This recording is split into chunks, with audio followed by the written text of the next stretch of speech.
पण दाबले गेले, काय तुम्ही प्रत्यक्षात तुम्हाला अनुभव आला?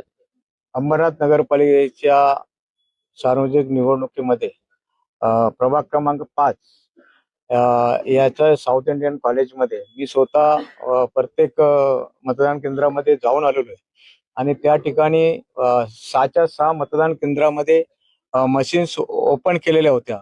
त्या ठिकाणचे जे झोनल ऑफिसर आहेत ते मला वाटतं इथल्या उमेदवाराचे काहीतरी लांबूनचे नातेवाईक लागतात आणि त्या उमेदवाराचा एक भाऊ तो त्या ठिकाणी जेव्हा मशीन ओपन केल्या त्या ठिकाणी आलेला होता आणि त्या ठिकाणी मी विचारलं की त्या मशीनची बटणं दाबून सुद्धा त्यांनी त्या मशीन चेकअप केल्या आणि प्रत्येक मशीनचं शील हे तोडलेलं आहे.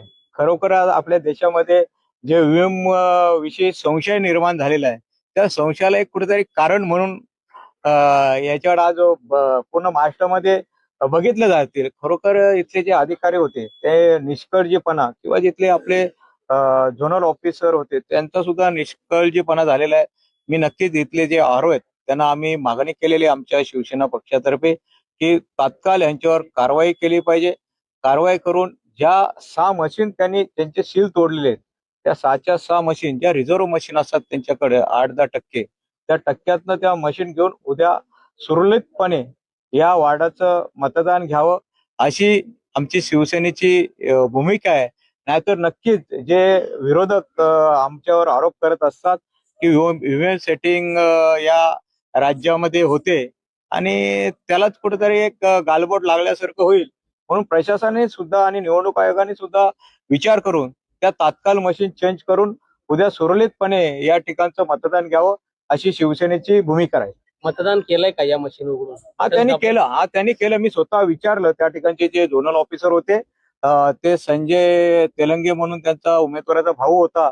त्यांनी बटणं दाबून त्या ठिकाणी मतदान केलेलं आहे आणि आज आमच्या समोर त्या मते पुन्हा मशीन डिनाईट करून पुन्हा झिरो करून त्या मशीन आता आमच्या समोर सील केलेल्या आहेत.